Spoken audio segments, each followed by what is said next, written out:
Hi there, my name is Paul Zajac. And I'm Charlie Stoeckle. Welcome to DnDSPN. This is the channel where we smash together Dungeons and Dragons and sports commentary. Kind of. Okay, so tonight's clip is going to be what would you do in this situation? Let me set it up a little bit. It's in the middle of a battle. It's the Paladin's turn. They're in melee combat, and one of the other players is down and a little bit away from where the Paladin is. What would you do? Let's take a look, and then we'll talk about it. You get an injured body in the water. Sharks are probably going to have a feeding frenzy and attack the unconscious body. And there's 6 of them, so he's likely going to die unless you do something. That's the guy down below we're looking at. Okay. So yeah, let's see what I can do. All right, Menzer's, I suppose players off scene. I know that he's unconscious because either Crow has announced that, or I just, right. I mean, it's Darian. I just noticed he's quit being he stopped talking, which is usually catastrophic. Yeah, like, you haven't heard me for 30 seconds or like 3 seconds, so like that's great. It's kind of like that thing where it's like, you know, it's like having kids or something like that, where like for a minute, like, oh, it got quiet, and you're like, oh, it got quiet. Oh god, so. The dangerous quiet. Darian's chum, and I don't mean a good buddy. Right. Nice. All right, so. And we determined that the stairs behind me would let me get downstairs. Yep. Yes? Yep. Okay. Part of me wants to stay and keep fighting the thing, but I also know that, since I'm the only person who knows how dangerous sharks are, apparently, I think I'm going to disengage, and I'm going to try to get to Darian. Okay. Yeah. So that probably means I'm going to be moving down the stairs and basically past a shark. Yeah, so but I think I can make it to him. See, yeah, I'm gonna say you can make it, and then so you're there. Okay, I should be able to heal with my lay on hands. Yeah, bonus action, lay on hands, heal. We've seen that. So let's give you the last. So I am going to basically I'm gonna fish Darian out. I'm gonna like throw him over my shoulders, cool guy style, like lifeguard guy, and I'm gonna give you back 7 hit points as I kind of use that healing pool on you. Yeah, the only other part of the setup I wanted to mention was that Menzer, the character that Kivi was playing, was also low hit points prior to doing what she did. Okay, Charlie, talk about the cup. What do you think? I first of all, I'd like to speak up and just say that I think if everybody followed Crow Call's procedures manual that he set for the group, they never would have gotten into this situation to begin with. But the clear disregard for Crow Call's rules, you got to have a playbook. And if you don't follow the playbook, the team doesn't win.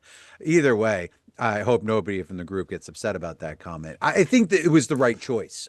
You worry about a situation like that where we don't know, is the monster bloodied? Is the monster ready to go down? Is it on that tipping point of 1 hit point or, one last shot? And your tank is the one who's making that decision to bolt off. It was a character decision too, and I think that sometimes you have to play your character and worry less about what's right for the hit point tracker. And I think if I was in the same position, I would not have made that choice. I would have swung a sword. That's like my responsibility to the party was a tank, and Manzer was exactly what Manzer was supposed to be. I wouldn't have had a paladin in that situation. Was all like, let me help my friends. My paladin be like, die in the name of my God and my oath for you. It's you never know in the moment that you're in, because you had a cleric in the party.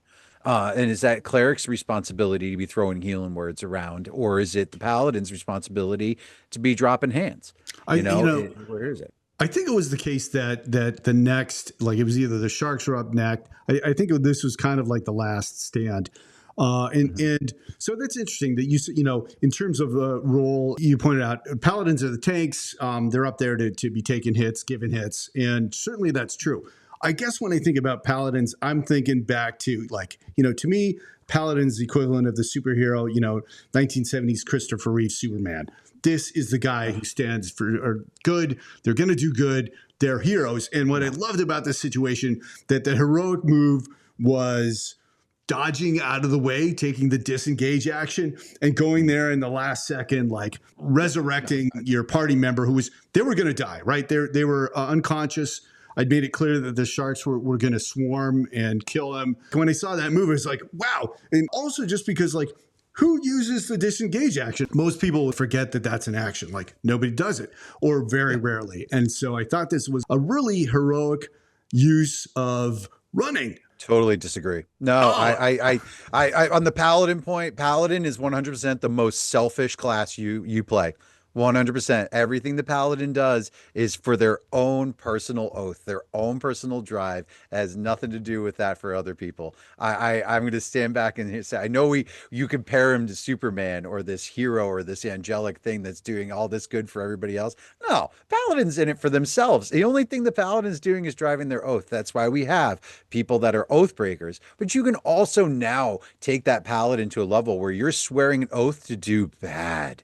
You know, like you can swear an oath to do awful things. You know, it's like setting goals like a salesperson or something like that. I'm going to go ahead and I'm going to achieve this many kills by the end of the week in the name of my God. You know, does that really sound benevolent to anybody? Yeah, okay, right. So yeah, you can get types of paladins who do that. I agree with that. Although I think overall, when people, I think that when people think of paladins, they're thinking of somebody like Superman. Or maybe that's me. This is a really interesting question. You know, I would love to hear from other people. Do they think, you know, whose paladin is the regular paladin? Is it Charlie's or is it mine? I want to know. It's people got to weigh in on this one. I mean, honestly, I think a paladin that swears an oath to some of the most ridiculous stuff is the better paladin to have. Not every paladin is the lawful good shining beacon of light that they need to be. They should be. It's a class to be more fun. Bad paladin. Okay. All right. Tell us what you think. That's it for this clip. If you want to watch the full adventure, you can check it out on our second channel, DnDSPN 2, The Deuce. And if you like what we're doing, please like and subscribe. It really helps us out. See you next time. Stay committed.